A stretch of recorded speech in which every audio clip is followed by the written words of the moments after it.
ያልተረዳችበት ምክንያት ስላልተረዳ እሷም ስላልገባት ማለት ነው። በቃ በቀደም አልተረዳሽንም አይደለኛ። እሷ ደግሞ እንግዲያው የምትሄዱ ቀን ንገሩኝ ቢያንስ ቻው እለዋለሁ አለች።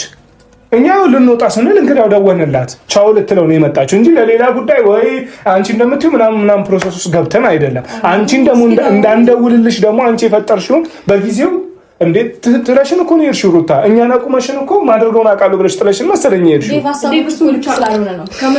ሀሳቡማ ልክ አሁን አንቺ ሀሳቡ ሊያሳምንሽ የሚገባው አብርሽ የሚሄደው እናት አባቱ ጋር ነው። በቃ ያንን ነው ነጥብ መያዝ ያለብሽ አንቺ እንጂ ግን ደግሞ ከጀርባ እያደረጋችሁት ያለው ነገር እኮ ልክ አይደለም።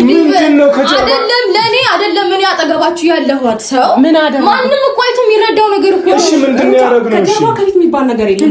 ምንድነው ያደረግነው? ይቅርታ አንቺን አላናገርኩሽም። ይቅርታ እኔም አንቺን እያናገርኩሽ አይደለም። ምትወርቁ መሰለኝ እያናገርሽኝ ያለሽው አይደለም። እሺ ላናገርሽ የምፈልገው ነገር አንደኛ አብራም እየጮሽበት ነው፣ ተረጋጊ። ከዛ ባለፈ ደግሞ አዳምጪኝ። ቻውን ባይም ሃይም ማለት መብት አለኝ እኔ አብራም ላይ ገባሽ አይደል? ስለዚህ እዚህ ጋር መጥቼ እኔ እንዳንቺ አብርሃምን ከቤተሰቦቹ አላረኩም ገባሽ አይደል? መጣ አሁንም ቤት ነው እናትና አባቱ ቤት ነው አለቀቻው ብሎ መጣው። መብቴ ነው ስለምወደው ስለማፈቅረው። ምን አቃተልሽ? አንቺ ከቤተሰብ አይደለም ያረቅሽው ከቤተሰብ አንቺ ነሽ ከቤተሰብ ያረቅሽው ሴት እኮ ነሽ አንቺ። ወይ በጣም ራስሽ አላከበርሽም። ትዳር ምን ብዬ እንዳከብርልሽ ነው የፈለግሽው አንቺ? በመሀል ዘቡ ብለሽ ገብተሽ እንደ ኧረ በእናታችሁ እናንተ ጫጭቃ ስርዓት እንዳላት በመሀላችሁ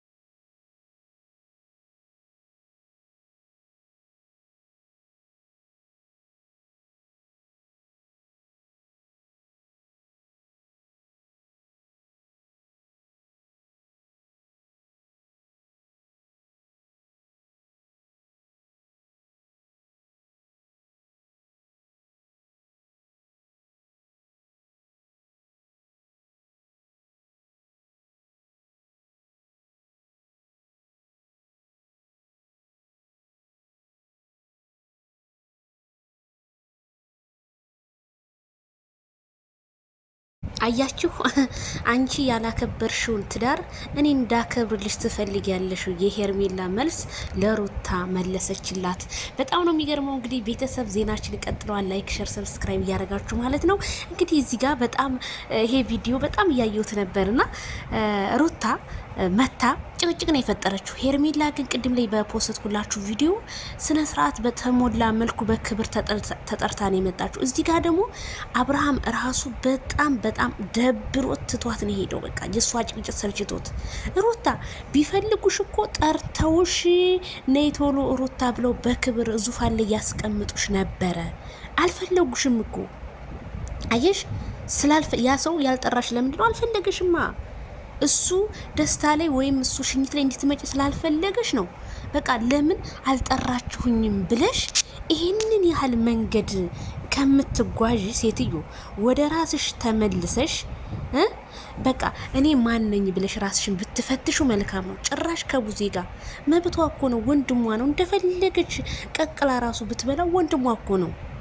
ጭራሽ ከሄርሜላ ጋር ክርክር ገጠምሽ። አየሽ ምን መለሰችልሽ? አራድዬ ላይ አንቺ ያላከበርሽውን ትዳር እኔ ላከብርልሽ ትፈልጊያለሽ ወይ? በመጀመሪያ ለትዳር ሪስፔክት የሌለ ሴትዮ መብቴ ነው ፈቶሻል፣ እኔ ደግሞ ሚስቱ ነኝ አለችሽ። 4 ነጥብ። አይ ሄርሜላ እንደ እውነት ይሄማ ጭንቅላት ውስጥ ነው ይሄ ነገር የሚመላለስባት። ስለዚህ አሁን የት ልታረጉት ነው? በቃ ሄደ ብላችሁ እሱንና እሷን አንድ ቤት ልትዘጉባቸው ነው ወይ? እንደው አይናውጣ እኮ ነው ይሆን ሩታ። በዛ ላይ እኔ የትም ቦታ የትም ይሄድ እኔ አለሁኝ እሰማለሁ የት እንደምታረጉት። ቡዜ በምን በቃ እንዴት ብትተማመን ነው እንደዚህ ልትል የቻለችው? አብርሃም የኔና የኔ ነው በቃ መጨረሻው የኔ ነው አለች። እንግዲህ የሆነ ነገር ተማምነሻል። በሆነ ነገር እንግዲህ ሴራ አው የሷ ልታረገው ትችላለች እንጂ ዝም ብላ የኔ ነው ልትል በፍጹም አልቻለችም።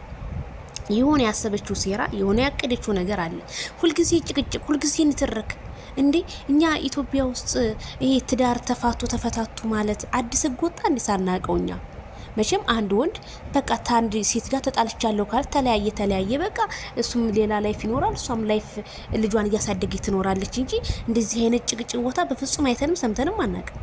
ሩታ እነሱ እኮ በስነ ስርዓት እጀበደረት የሆነ ሄርሜላ እያዋራቻቸው አንቺ ድንገት ማን እንደጠራሽ አላውቅም።